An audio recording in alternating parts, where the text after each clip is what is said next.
वंचित बहुजन आघाड़ी के माध्यम से तोपखाना police station में दर्ज शिकायत के आधार पर महिला पर हुए अत्याचार पर योग्य कार्रवाई करने की मांग की जा रही है।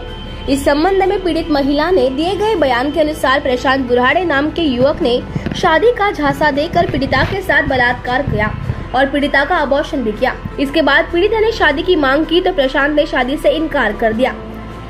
वंचित बहुजन आघाड़ी के कार्यकर्ताओं ने जिला पुलिस अधीक्षक को बयान दिया है। एक प्रेस कॉन्फ्रेंस आयोजित कर मांग की है कि अहमदनगर के तोपखाने पुलिस स्टेशन में अत्याचार के अपराध में मुख्य आरोपी को गिरफ्तार किया जाए।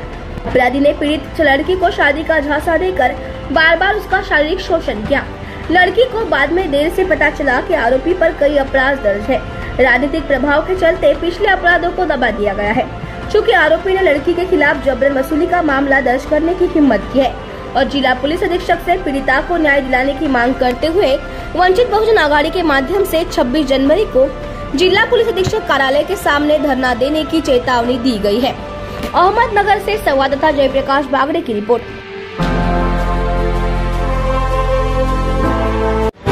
मी वंचित बहुजन आघाडीचा अहमदनगर जिल्ह्याचा जिल्हा उपाध्यक्ष आहे। माझं नाव पोपट रामभाऊ सरोदे। एका महिलेची एफआयआर माझ्या व्हॉट्सअपला आल्यानंतर त्या महिलेचं एफआयआर जे अन्याय झाला आहे त्या महिलेला न्याय देण्यासाठी मी अहमदनगर जिल्ह्यामध्ये एसपी साहेबांना भेटायसाठी आलो होतो। त्या संदर्भामध्ये त्या महिलेने त्या आरोपीच्या विरोधात 376 आणि ॲट्रॉसिटी ॲक्ट प्रमाणे गुन्हे दाखल आहेत। सन्मान्य प्रकाशजी आंबेडकर साहेब यांच्या नेतृत्वाखाली काम करीत असताना साहेबांचं एक सांगणं आहे का ज्या ठिकाणी कोणत्याही समाजाची महिला असेल त्या महिलेवर जर अन्याय झाला तर आपण तात्काळपणे जाऊन त्या महिलेला न्याय देण्याचं काम करावं। यासाठी मी आज एसपी साहेबांना निवेदन दिलेलं आहे आणि त्या निवेदनात सांगितलं आहे का ही ज्या महिलेला आमिष दाखवून लग्नाचं आमिष दाखवून वारंवार त्याच्या प्रॉपर्टीचा अभिलाषा दाखवून तिला पैशाचा आमिष दाखवून तिला अबॉर्शन करण्याची वेळ आली आणि त्या महिलेसोबत आता मी तुझ्या संग लग्न करणार नाही या संदर्भामध्ये निर्णय घेतला आणि त्यानेच न माहिती देता तिच्यावर खंडणीचा गुन्हा दाखल केला। तो पण कोतवाली पोलीस स्टेशनला तोपखाना पोलीस स्टेशनला खंडणीचा गुन्हा दाखल आहे।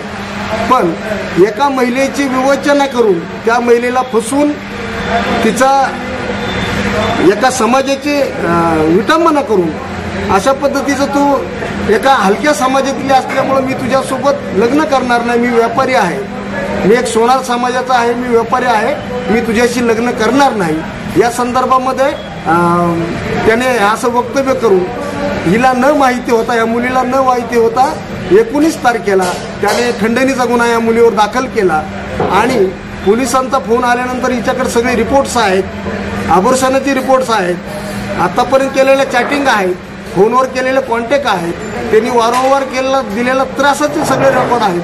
ह्या सगळ्या रेकॉर्ड घेऊन आम्ही एसपी साहेबाला आज निवेदन दिलेलं आहे आणि त्या संदर्भाने आपण मीडिया, सोशल मीडिया, पत्रकार सर्वांनी मिळून या मुलीला न्याय द्यावा ही आमची वंचित बहुजन आघाडीच्या वतीने विनंती आहे। नमस्कार, मी अहमदनगर येथील रहिवासी असून प्रशांत संतोष बुराडे यांच्या विरुद्ध मी एक तक्रार नोंद केली आहे तोपखाना पोलीस स्टेशनला। प्रशांत संतोष बुराडे यांनी माझ्यासोबत लग्नाचे आमिष दाखवून बलात्कार केला आहे। त्यासोबतच त्यांनी माझ्यासोबत एक अबॉर्शन सारख्या एक मोठ्या ऑपरेशन मधून मला नेलेलं आहे। या सगळ्यामध्ये हा सगळा प्रकार झाल्यानंतर मी प्रशांतला जेव्हा लग्नाची मागणी केली तेव्हा त्यांनी नकार देऊन मी तुझ्याशी लग्न करणार नाही, आम्हाला म्हणजे जातीवाचक बोलून हा सगळा प्रकार थांबवण्यासाठी त्यांच्या परिवाराने मला खूप साऱ्या प्रकारचे धमकीवून किंवा गुंडांमार्फत हा सगळा प्रकार विसरून जाण्यासाठी प्रयत्न केलेले आहेत। काल माझ्या कानावर एक म्हणजे कोतवाली पोलीस स्टेशनला गुन्हा दाखल झाल्याची एक तक्रार आली आहे। हा सगळा प्रकार हनी ट्रॅप किंवा खंडणीचा नसून हे एक 7 महिन्यापासून चालू असलेलं रिलेशनशिप आहे। यामध्ये मी प्रशांतच्या घरच्यांना हा सगळा प्रकार सांगितल्यानंतर त्यांनी मला त्यांच्या दुकानावर बोलून पुन्हा एकदा लग्नाचे आश्वासन दिले होते। त्यानंतर अचानक त्यांनी कोतवाली पोलीस स्टेशनला माझ्या विरुद्ध खंडणीचा आणि हनी ट्रॅपचा गुन्हा दाखल केला आहे। या सगळ्या प्रकारात माझं मानसिक शारीरिक शोषण प्रशांतनी केलेलं आहे। त्याचसोबतच त्यांच्याकडून मला धमकवण्यात आलेलं आहे वारंवार। तर या सगळ्या प्रकरणात मला न्याय मिळावा हीच अपेक्षा।